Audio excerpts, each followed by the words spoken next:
আপনি 2 দিনের ক্ষমতা পায় কি হনুরে, কি হাসান, কি হাসান, পাক করা ভাত 12 আইটেম আপনার খাওয়া হলো না।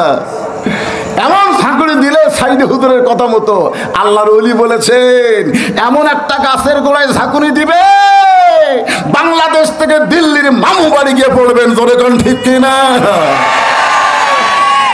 100 ভাগ কথা তার সত্য। কোরআনের পাখি আল্লাহর ওলি 13টা বছর বিনা দোষে তাকে জেলখানায় কষ্ট দেওয়া হয়েছে। জেলখানার ভিতরে যার কিছুই তখন হচ্ছিল না, হাসপাতালে নিয়ে গিয়ে ইনজেকশন করে তাকে হত্যা করা হয়েছে। ধরে গান কথা ঠিক না? বাংলার জনগণ তোমাকে ছাড়বে না। তুমি ওইবার ভারত থেকে বলবে চট করে যাবো, চট করে আসো, আয়না ঘরের দরজা খোলা আছে। জোরে বলেন কথা ঠিক না? আল্লাহর ওলি রে, তুমি আঘাত করে মুসলমানের কলিজায় আঘাত করেছো, চট করে আসবে। কতগুলো আমি দেখছি আমাদের এলাকায় আওয়ামী লীগ নাই, এখন সব নাম হচ্ছে গুজব লীগ। ধরে কোন কি লীগ? একটা হলো আফসোস লীগ। আফসোস, হায় হায় আগেই ভালো ছিল, তো চাপাত জুতা দিয়ে মারা দরকার, আগে কিভাবে ভালো থাকলো। আর এক দল বলতেছে হতাশা লীগ, আবার আসিব ফিরে, আবার আসিবা। যারা পালায় যায় তারা আর কোনোদিন ক্ষমতার চেয়ার পায় না। ধরে কোন ঠিক না? বলে যাওয়া মানুষ আবার ক্ষমতায়। যতই কথা বলো, কোন জালেম আর বাংলাদেশের ক্ষমতার চেয়ারে বসতে পারবে না। ধরে কোন ঠিক? একটু মনোযোগ দিয়ে শুনবেন। আল্লাহ রাসূল বললেন খাদিজা, আল্লাহর শপথ করে বলতেছি, আমার আগে যদি আপনার মৃত্যু হয় আপনার 3টা চাওয়াই আমি পুরা করব ইনশাআল্লাহ। মা খাদিজা দুনিয়া থেকে বিদায় নিলেন, যাওয়া লাগবে ভাইজান। মা খাদিজা দুনিয়া থেকে যখন বিদায় নিলেন, নবী তাকায় দেখে নবীর 4টা মেয়ে কাঁদতেছে। মা খাদিজার পেট থেকে 4টা মেয়ে আল্লাহ রাসূলকে দিয়েছিলেন। জোরে কোন কয়টা? 4টা মেয়ে বসে বসে কাঁদতেছে।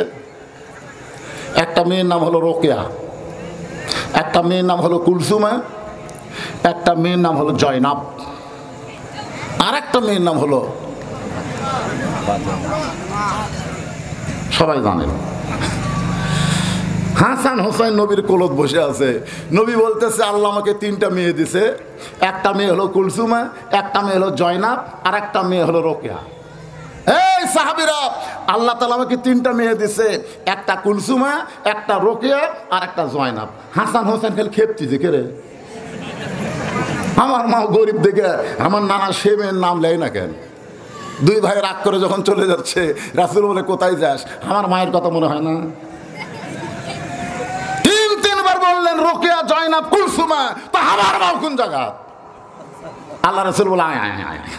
2 ভাইকে বুকের মধ্যে নিয়ে বলে, রে হাসান হুসাইন, তোদের মা আমার মেয়ে না, তোদের মা ফাতেমা হলো আমার মা।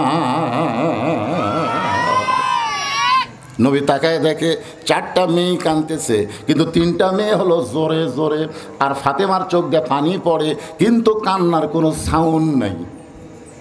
3টা মেয়ে কাঁদতেছে, আমার মা মইরা গেছে রে, কোথায় গেলে মাকে পাবো বলে দাও না আল্লাহ রে, আমার মা মইরা গেছে রে। আপনাকে এলাকাতে এরকম মেয়েরা কাঁদে না?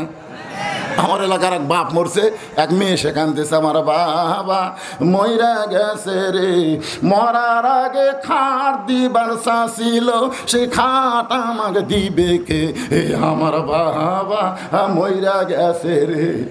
তখন বড় ভাই যা বলতেছে, পাগলি আর কান্দিস না, যে খাট বাবা দিবার চাইছিল সেই খাট আমি তোরে কিনা দিব, আর তুই আফসোস করে কান্দিস না। তখন মেয়েটা কাঁদতেছে, আমার বাবা মইরা গেছে, খাট দিবার চাইছিল, সেই খাট আমায় বড় ভাই দিবে, কিন্তু খাটের তোষক বালিশ দিবে কে, আমার বাবা মইরা গেছে। তখন এক ভাই এসে বলতেছে, পাগলি কান্দিস না, ওই তোষক বালিশ যা লাগে আমি দেবো। তখন মেয়েটা সাইডে যায় বলতেছে, বুড়া হলে মরবি, বুড়া হলে। আমার মায়েরা যারা পর্দার অন্তরালে মা শোনেন, কানতে যদি চান ফাতেমার মতন কানতে হবে। কোনো শব্দ বের করা যাবে? আল্লাহর নবী 4টা মেয়ের ভিতরে ফাতেমাকে কাছে ডাকলেন, ও ফাতেমা তুমি একটু আমার কাছে আসো মা। ফাতেমা যখন নবীর কাছে, আল্লাহ রাসূল বলে, ফাতেমা তোমার মা দুনিয়া থেকে বিদায় নেওয়ার আগে আমাকে ওসিয়ত করে গেছে। ওসিয়ত পালন করা হলো ওয়াজিব। জোরে কোন ওসিয়ত কি? ও ফাতেমা তোমার মা আমাকে বলেছে আমি যখন মরে যাব ফাতেমা যেন একা একা আমাকে গোসল করায় দেয়। আমার 4টা মেয়ের ভিতরে 3টা মেয়ে যেন গোসল করার মধ্যে অংশগ্রহণ না করে, ফাতেমা শুধু একা একাই আমাকে গোসল করায় দিবে। ও মা তোমার মা ওসিয়ত করেছে তোমার মাকে একা একাই কাফনের কাপড় পরাতে হবে, অন্য কেউ তোমার সঙ্গে থাকতে পারবে। আমার 3টা বোন তো মন খারাপ করবে। রাসূল বলেন মন খারাপ করবে না দুঃখ পাবে, এইটা ব্যাপার না, ওসিয়ত পালন করা হলো ওয়াজিব। জোরে কোন ঠিক কিনা? কারণ তোমার মা তোমার মধ্যে এমন কি দেখছে যেটা দেখার পরে খালি তোমার কথাই কছে ওই 3টা বাদ দিছে। এখান থেকে প্রমাণ হলো আপনিও মরার আগে ওসিয়ত করতে পারবেন, আপনার কবর যেন কোনো বেনামাজি না খোঁড়ে, ওসিয়ত করবেন। একজন করলো ঠিক, বাদ বাকি কথা কন না কেন? দুনিয়ার কোন 3তলা 4তলা বাড়ি যদি আপনি বানান, সেই বাড়ি ভালো মিস্ত্রি খোঁজেন যে কোন মিস্ত্রি দিয়ে বাসা করলে সুন্দর হবে, তো দুনিয়ার যে বাড়ি থাকতে পারবেন না সেই বাড়ির জন্য যদি ভালো মিস্ত্রি খোঁজেন, যেই কবরে 50,000 বছর থাকা লাগবে সেই কবর খোঁড়ার জন্য ভালো মিস্ত্রি দরকার আছে না? দরকার আছে না? এক শালা বেনামাজ যেন কবরের পাড়ে যাবার না পারে। বেনামাজি যাওয়ার হিন্দু যাওয়া, বেনামাজি যাওয়ার ইহুদি যাওয়া, বেনামাজি যাওয়ার কাফের যাওয়া একই কথা। রাসূল বলেছে লা সালাতা লা দীনা, যার নামাজ নাই তার কোনো ধর্ম নাই।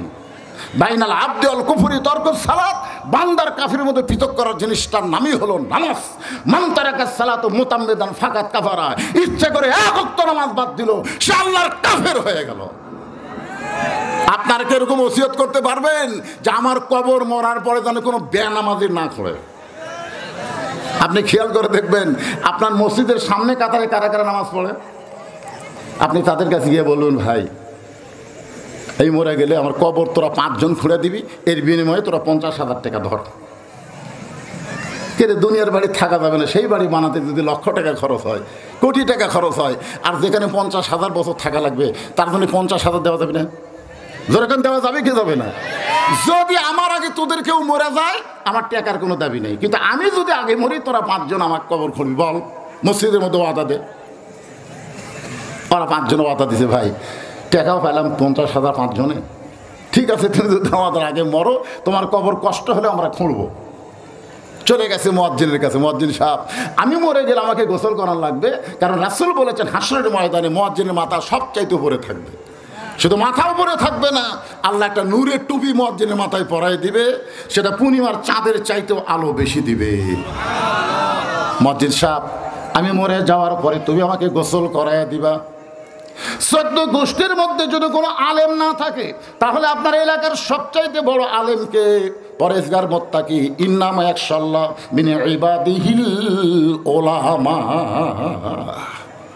একজন আলেমকে বলবেন আমি মরে যাওয়ার পর আমার জানাজাটা আপনি পড়াবেন, ধরেন 30,000 আগেই বুকিং করলেন, আর যদি আপনি আমার আগে মরেন আমার টাকার কোনো দাবি নেই। মুয়াজ্জিনকে 50,000 দিয়ে বললেন মুয়াজ্জিন সাহেব বেতন তো আজান দিয়ে পান না, তাই মরে গেলে আমার গোসল করে দেবেন, 50,000 নেন, যদি আপনি আবার আগে মরেন আমার কোনো দাবি নাই। এইভাবে ওসিয়ত করা যায় কি যায় না? কথা বলেন না কেন, যায় কি যায় না? কিন্তু আমাদের কোনো ওসিয়ত নাই, মরার পরে ওই শালা বেনামাজি কয়টা 5 প্যাকেট বিড়ি নিয়ে চলে গেছে কবর খুঁড়বে, হাতের মধ্যে সিগারেট ধরায়, সিগারেট এরকম টানতিছে আর কোদাল মারতিছে, সিগারেট টানতিছে একজন কবর সুন্দর করতেছে, আরেকজন সিগারেট টানতিছে কবর থেকে মাটি তুলতেছে। যে কয়টা ফেরেস্তা গোরস্থানতা ছিল একটাও নাই, কারণ সিগারেটের দুর্গন্ধ শুনলে ফেরেস্তা থাকে? একটা ফেরেস্তা গোরস্থানত নাই।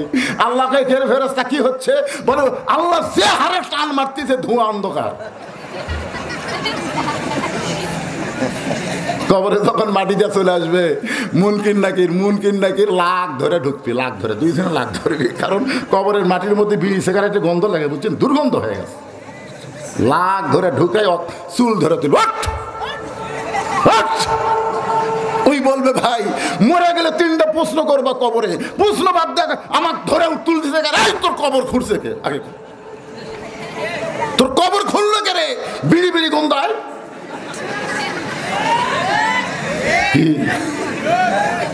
আপনারা মনে করতেছেন মরে গেল ফুরে গেল, মরে গেল ফুরে গেল। তাহলে কেন বলেন মিনহা খালাকনাকুম, পড়েন মিনহা খালাকনাকুম অফিহা নুইদুকুম অমিনহা নুখরিজুকুম তারাতান উখরা। আপনার কি মনে করতেছেন মরে যাওয়া মানে ফুরে যাওয়া? কথা বলেন না কেন, আমার কথাই বুঝবার পারতেছেন না। আল্লাহ নবী বললেন ফাতেমা তোমার মা তোমার কাছে এমন কিছু দেখেছে যার কারণে অন্য 3টা মেয়েকে ওসিয়ত না করে তোমাকে শুধু একা একা ওসিয়ত করেছে। ফাতেমা বলতেছে বাবা আমার মধ্যে মা কি দেখছে, আমার ভিতরে মা কি দেখছে? আল্লাহ রাসূল বললেন আমি তোমার মায়ের মুখে শুনেছি তুমি যখন মায়ের পেটে ছিলে তোমার মা নাকি কোনো দিন প্রসবে তুমি গর্ভে তুমি আসো এটা বুঝবার পারেনি।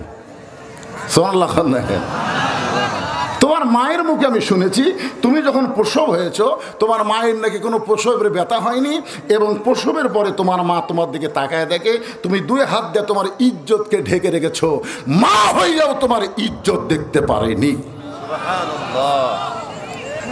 এমন কিছু সিম্পটম তোমার মা তোমার কাছে পাইছে যে এটা পাওয়ার কারণেই আমাকে ওসিয়ত করেছে। আল্লাহর নবীর মেয়ে ফাতেমা খাদিজাকে গোসল করালেন। এইটা আবার কি করবে, যেটা কি করবে ফাতেমা? বসান্তরে বাজান দিকে প্রথমেই সন্দেহ আছে না, ছুঁয়ে আসো, যাও যাও। এই তোমরা কেউ যাবে নাকি? গেলে এই সুযোগে যাও, কারণ তোমাকে ওয়াজ শোনানোর দরকার আমার নাই। তোমরা হলো সিজার করা, যতই ওয়াজ শুনি কাম হবে না। কারণ সিজার করা বাচ্চারা মোবাইল ছাড়া ভাত খায় না, মোবাইল ছাড়া এদের কান্না থামে না। কথা কন না কেন? কথা কারণ জন্ম হওয়ার আগেই পেট কাটে, 2 দিন পরে নর্মালি হতো। ওর মায়ের অধৈর্য হওয়ার কারণে পেট কাটা লাগছে। ওর মা খেলে ওরে বাবারে মরে কেন রে, ওরে বাবারে মরে কেন। আর কি করবি?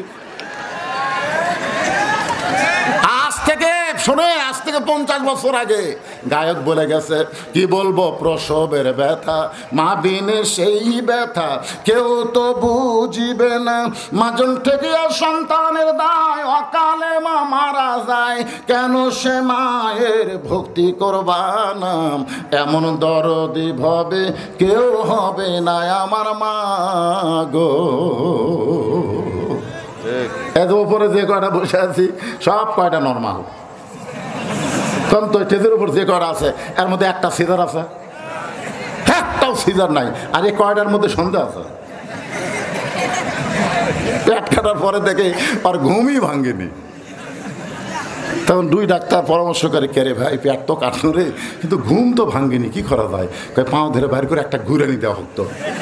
তখন পেটের ভিতর থেকে বাচ্চা বাইর করে এইভাবে একটা ঘুরে দিতেই ওই ঘুরানি চড়ে মাথার থাকেন